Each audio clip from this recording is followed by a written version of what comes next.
എന്നെ എന്തിനു കൊള്ളും എന്നുള്ള ഒരു ചോദ്യം എൻ്റെ മനസ്സിൽ അങ്ങ് ഉറച്ചു.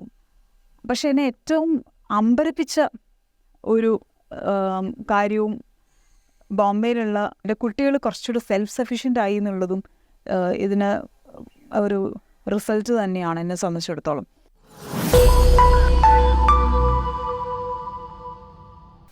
എനിക്ക് നഗരങ്ങൾ വലിയ താല്പര്യമില്ല. എനിക്ക് ആളും തിരക്കൊക്കെ ഒഴിഞ്ഞ് സൈലൻ്റ് ആയിട്ടുള്ള സ്ഥലങ്ങൾ, അതിന് എന്താണ് കാട് തന്നെ വേണമെന്നില്ല, എന്നാൽ പോലും ക്വയറ്റ് ആയിട്ടുള്ള സ്ഥലങ്ങളിൽ ജീവിക്കാനാണ് ഇഷ്ടം.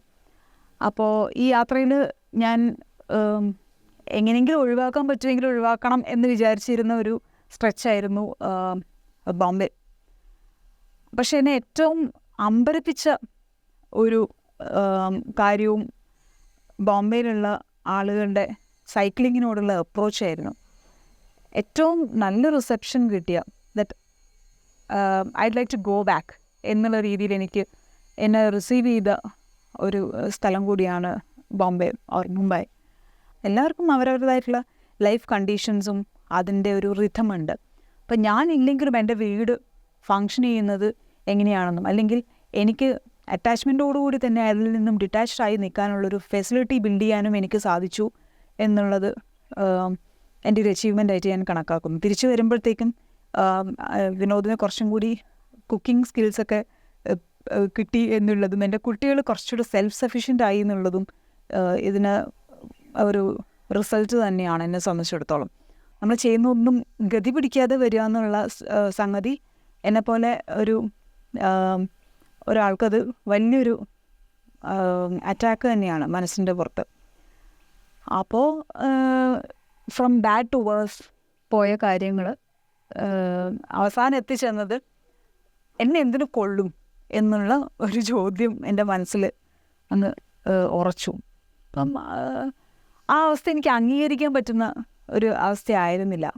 I am good for something, പക്ഷെ അതെന്താണെന്ന് ഞാൻ റീഡിസ്കവർ ചെയ്യേണ്ട അല്ലെങ്കിൽ റീഡിഫൈൻ ചെയ്യേണ്ട ഒരു സാഹചര്യം എനിക്ക് വന്നു. സോ ആ ഒരു പോയിന്റിലാണ് ഒരു സംതിങ് എക്സ്ട്രാ ഓർഡിനറി ആയിട്ട് ചെയ്യണം എന്ന് എനിക്ക് മൈൻഡിൽ തോന്നിയത്.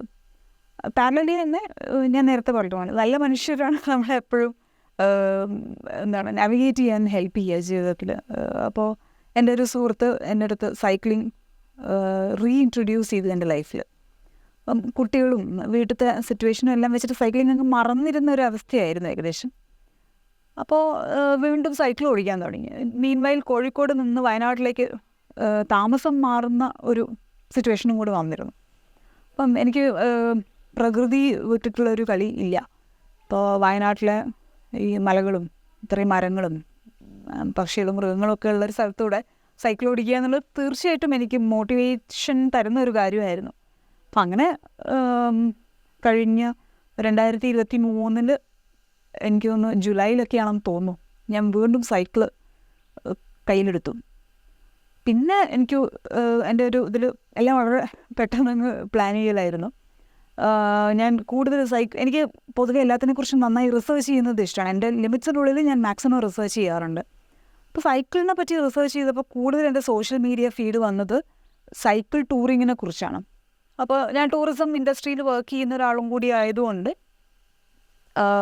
ബൈക്ക് പാക്കിങ്ങിനെ പറ്റി കൂടുതൽ വായിക്കാനും കൂടുതൽ ആളുകൾ പരിചയപ്പെടാനും ഞാൻ ശ്രമിക്കാൻ തുടങ്ങി.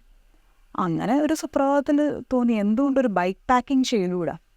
കാരണം എൻ്റെ ഫോക്കസ് സസ്റ്റൈനബിൾ ടൂറിസം എന്ന് പറയുന്ന ഒരു ഏരിയയിലാണ്. ഇപ്പോൾ കൊറോണയ്ക്ക് ശേഷം ടൂറിസം ഒരുപാട് സഡൻ ചേഞ്ചസ് വരുന്നൊരു ഇൻഡസ്ട്രിയാണ്. പലരും വളരെ നന്നായി തിരിച്ചു വരുന്നുണ്ട്, പലരും ഈ ഇൻഡസ്ട്രി വിട്ടുപോയവരുണ്ട്. ഒരു ടോട്ടൽ ട്രാൻസ്ഫോർമേഷൻ നടക്കുന്ന ഒരു സാഹചര്യം കൂടിയാണ്. അപ്പോൾ ഏകദേശം എന്തുകൊണ്ടൊരു യാത്രയിലൂടെ തന്നെ എനിക്ക് റിക്കവർ ആയിക്കൂടാ എന്നുള്ള ഒരു തോന്നൽ വരും. മറ്റത് എൻ്റെ സാഹചര്യം വെച്ചിട്ട് ഞാൻ ഒരിക്കലും ചിന്തിക്കുക പോലും ചെയ്യാത്തൊരു കാര്യമാണ് സൈക്കിളിൽ ഒരു ദൂരം പോവുക എന്നുള്ളത്.